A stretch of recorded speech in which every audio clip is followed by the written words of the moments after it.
అంతిమ దైవ గ్రంథం ఖుర్ఆన్ 14 ఇబ్రాహీం సూరా.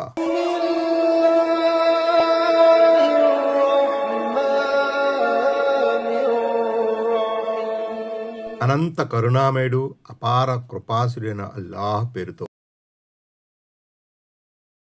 قالت رسلهم أفي الله شك فاطر السماوات والأرض يدعوكم ليغفر لكم من ذنوبكم ويؤخركم إلى أجل مسمى قالوا إن أنتم إلا بشر مثلنا تريدون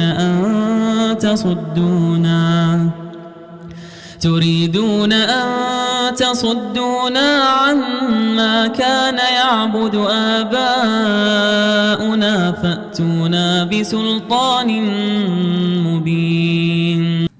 ఆయత్ నంబర్ 10. ఏమిటి? భూమి ఆకాశాల నిర్మాత అయిన అల్లాహ్పైనే మీకు అనుమానం ఉందా? మీ పాపాలన్నింటినీ క్షమించి ఒక నిర్ణీత కాలం వరకు మీకు గడువు ఇవ్వడానికే ఆయన మిమ్మల్ని పిలుస్తున్నాడు అని వారి ప్రవక్తలు అన్నారు. దానికి వారు, మీరు మాలాంటి మనుషులే తప్ప మరేమీ కాదు. మా తాత ముత్తాతలు పూజిస్తూ వచ్చిన దేవుళ్ళ ఆరాధన నుండి మమ్మల్ని ఆపాలన్నది మీ ఉద్దేశం. మరైతే స్పష్టమైన ప్రమాణాన్ని మా ముందు తీసుకురండి అని చెప్పారు. 17. మీ బాగోగుల్ని కోరే సృష్టికర్తపైనే మీకు అనుమానం ఉందా? ఇంతకన్నా దౌర్భాగ్యం ఇంకేముంటుంది అన్నది ప్రవక్తల మాటల్లోని అంతరార్థం. 18. అందరిలాంటి మనిషి దైవ సందేశాన్ని ప్రజల వద్దకు ఎలా తీసుకువస్తాడు అని అవిశ్వాసులు వాపోయేవారు. 19. తాత ముత్తాతల ఆచార సంప్రదాయాల సదా ప్రజలకు సత్యపదంలో అవరోధాలుగానే నిలిచాయి. ఈనాడు మీరు పిలిచే ధర్మం కోసం, ఒక్కగానొక్క దేవుని కోసం మేము మా పూర్వీకులు పూజించిన ఇంతమంది దేవుళ్లను వదులుకోవాలా? ఇది ఎలా సాధ్యం అని వారు మండిపడేవారు. 20. ప్రమాణాలు, సూచనలు ప్రవక్తల దగ్గర లేవని దీని అర్థం కాదు. సూచనలు వారి వెంట ఉండేవి, కానీ అవిశ్వాసులు ఉన్న సూచనలను వదిలివేసి లేని సూచనల కోసం డిమాండ్ చేసేవారు. మక్కాలోని ముష్రికులది ఇదే వరుస. వారు మహాప్రవక్త సల్లల్లాహు అలైహి వసల్లంను చిత్ర విచిత్రమైన మహిమల కోసం డిమాండ్ చేసేవారు. బనీ ఇస్రాయిల్ సూరాలో ఈ వివరాలు రానున్నాయి. ఆయత్ నంబర్ 11. قالت لهم رسلهم إن نحن إلا بشر مثلكم ولكن الله يمن على من يشاء من عباده وما كان لنا أن نأتيكم بسلطان إلا بإذن الله وعلى الله فليتوكل المؤمنون. ఆయత్ నంబర్ 11. వారి ప్రవక్తలు వారితో ఇలా అన్నారు, అవును, మేము మీలాంటి మనుషులమే. అయితే అల్లాహ్ తన దాసులలో తాను కోరిన వారిపై ప్రత్యేకంగా దయతలుస్తాడు. అల్లాహ్ అనుజ్ఞ లేకుండా మేము ఏ ప్రమాణాన్ని కూడా మీ వద్దకు తేలేము. విశ్వాసులైన వారు కేవలం అల్లాహనే నమ్ముకోవాలి. 21. మానవ మాతృలు దైవ ప్రవక్తలు కాలేరన్న మీ అభిప్రాయం సరైనది కాదు. మానవతకు సన్మార్గం చూపడానికి దేవుడు మానవుల్లో నుంచే తాను కోరిన వారిని ఎన్నుకుని వారి ద్వారా తన సందేశాన్ని అందజేస్తాడు అని ప్రవక్తలు సమాధానమిచ్చారు. 22. మహిమలు ఎవరికి చూపాలి? ఎప్పుడు చూపాలి? ఏ మహిమ చూపాలి? అసలు మహిమను చూపాల్సిన అవసరం ఉందా లేదా? ఇవన్నీ దైవాధీనం. ఆ విషయంలో మాకు ఎలాంటి అధికారము లేదు అని ప్రవక్తలు చెప్పారు. 23. ఇక్కడ విశ్వాసులైన వారు అనే పదానికి భావంలో మొట్టమొదటి వరుసలో దైవ ప్రవక్తలు వస్తారు. ప్రవక్తలు నిత్యం దైవాన్నే నమ్ముకుంటారు, దైవంపైనే భారం మోపుతారు. అందుచేతనే అడుగడుగున ఆయన మాకు మార్గదర్శకత్వం వహిస్తున్నప్పుడు మేము ఆయన్ని గాక మరెవరిని నమ్ముకోవాలి అని ప్రవక్తలు స్పందించారు. ఆయత్ నంబర్ 12. وما لنا ألا نتوكل على الله وقد هدانا سبلنا ولنصبرن على ما آذيتمونا وعلى الله فليتوكل المتوكلون. ఆయత్ నంబర్ 12. ఇంతకీ మనం అల్లాహను ఎందుకు నమ్మకూడదు? మనకు మన మార్గాలను చూపింది ఆయనే కదా. దైవ సాక్షి, మీ వేధింపులపై మేము ఓపిక పడతాము. నమ్ముకునేవారు అల్లాహను మాత్రమే నమ్ముకోవాలి. 24. దుష్టశక్తుల కీడు నుంచి సజ్జనులను కాపాడేవాడు అల్లాహే. కాబట్టి ఎంతసేపటికి మహిమల కోసం ప్రాకులాడే బదులు ఆయన శక్తియుక్తులపై నమ్మకం కలిగి ఉండడం సమంజసం. ఒకవేళ మహిమలు అంతగా అవసరం అనుకుంటే ఆయనే వాటిని పంపిస్తాడు అన్నది ప్రవక్తల మాటల్లోని ఆంతర్యం. ఆయత్ నంబర్ 13. وقال الذين كفروا لرسلهم لنخرجنكم من أرضنا أو لتعودن في ملتنا فأوحى إليهم ربهم لنهلكن الظالمين. ఆయత్ నంబర్ 13. తిరస్కారులు తమ ప్రవక్తలను ఉద్దేశించి మేము మిమ్మల్ని దేశము నుంచి వెలగొడతాము, లేదంటారా మీరు మా మతంలోనికి తిరిగి వచ్చేయండి అని బెదిరించారు. అప్పుడు వారి ప్రభువు వారి వద్దకు వహీ సందేశం పంపిస్తూ మేము ఈ దుర్మార్గులను నాశనం చేస్తాము. 25. ఖురాన్లో ఇతర చోట్ల కూడా దేవుడు ఈ విధంగా అభయమిచ్చాడు. ఉదాహరణకు 1, మేము పంపిన దాసులకు ప్రవక్తలకు తప్పక సహాయం చేయడం జరుగుతుంది, మా సైన్యమే తప్పక గెలుస్తుంది అన్న మా నిర్ణయం ముందుగానే జరిగిపోయింది. సఫాత్ 171 నుండి 173. 2, నేను నా ప్రవక్తలు మాత్రమే ప్రాబల్యం వహిస్తాం అని అల్లాహ్ రాసి పెట్టేశాడు. ముజాదల 21. ఆయత్ నంబర్ 14. ولنسكننكم الأرض من بعدهم ذلك لمن خاف مقامي وخاف وعيد. ఆయత్ నంబర్ 14. వారి తరువాత మేము మిమ్మల్ని ఈ ధరణిపై వసింపజేస్తాము. నా సమక్షములో నిలబడే విషయమై భయపడే వారికి, నా హెచ్చరికపై భీతిల్లే వారికి లభించే బహుమానం ఇది అని అభయమిచ్చాడు. 26. ఈ విషయాన్ని కూడా దేవుడు తన గ్రంథములో పలు చోట్ల పలు విధాలుగా విశదీకరించాడు. 1, జబూర్లో మేము హితోపదేశం చేసిన తర్వాత మా పుణ్యదాసులు భూమికి వారసులవుతారని వ్రాసాం. అంబియా 105.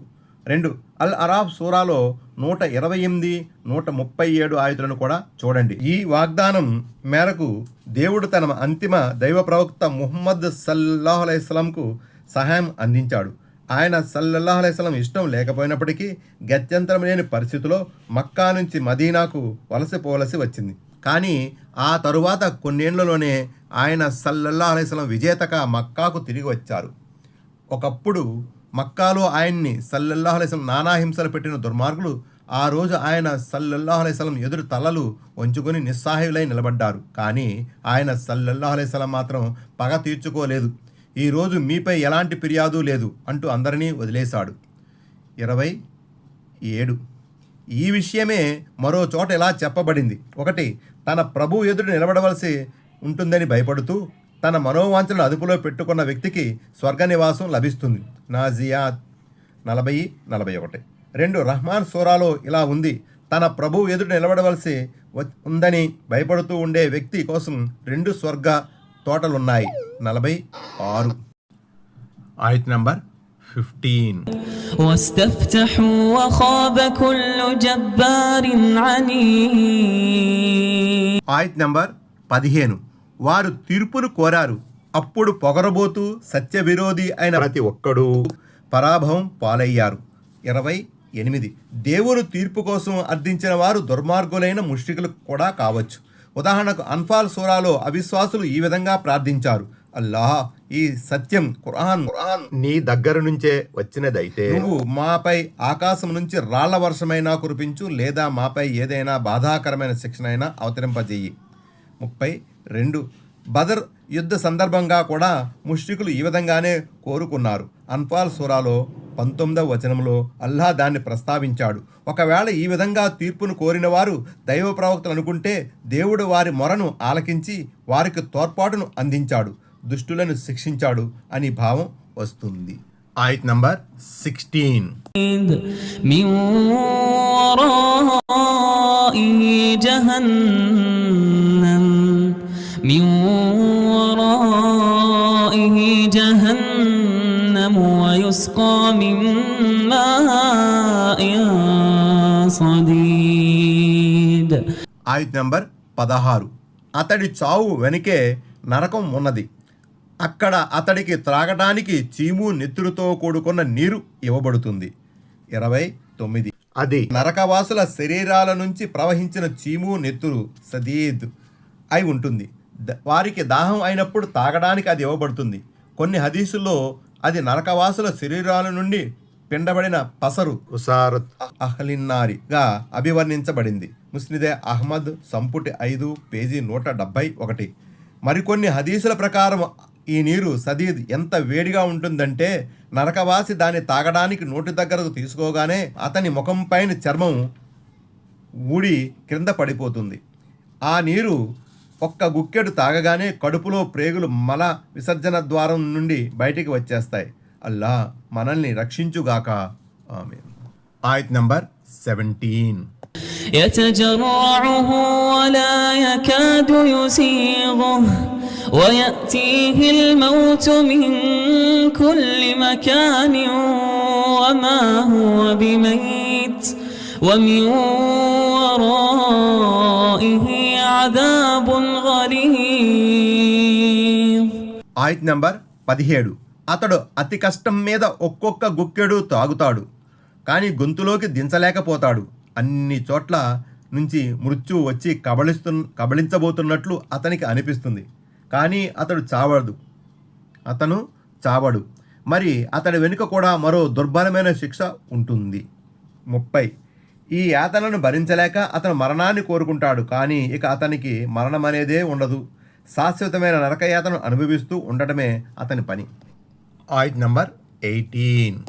مثل الذين كفروا بربهم أعمالهم كرماد اشتدت به الريح في يوم عاصف لا يقدرون مما كسبوا على شيء ذلك هو الضلال البعيد.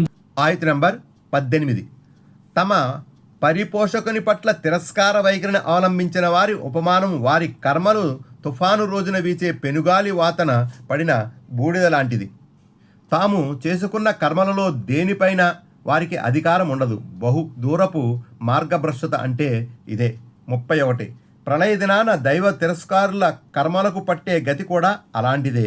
వారి కర్మలకు ఏ విధమైన మంచి ఫలితము లభించదు. ఆయత్ నంబర్ 19. ألم تر أن الله خلق السماوات والأرض بالحق إن يشأ يذهبكم ويأتي بخلق جديد. ఆయత్ నంబర్ 19. ఏమిటి? అల్లాహ్ భూమి ఆకాశాలను సత్యబద్ధంగా అత్యంత యుక్తితో సృష్టించటాన్ని నువ్వు చూడటం లేదా? ఆయన గనక తలుచుకుంటే మీ అందరినీ తుదముట్టించి మరో సరికొత్త సృష్టిని తేగలడు. ఆయత్ నంబర్ 20. وما ذلك على الله بعزيز. ఆయత్ నంబర్ 20. అలా చేయడం అల్లాహకు ఏమాత్రమూ కష్టతరము కాదు. 32. మీరు గనక ఈ ధిక్కార వైఖరిని మానుకోకపోతే దేవుడు మిమ్మల్ని తుదముట్టించి మీ స్థానంలో ఇంకొకరిని తీసుకువస్తాడు. ఈ విషయమే ఫాతిర్ సూరా 15 నుండి 17, ముహమ్మద్ సూరా 38, అల్మాయిదా సూరా 54, నిషా సూరా 133లో కూడా చర్చించబడింది.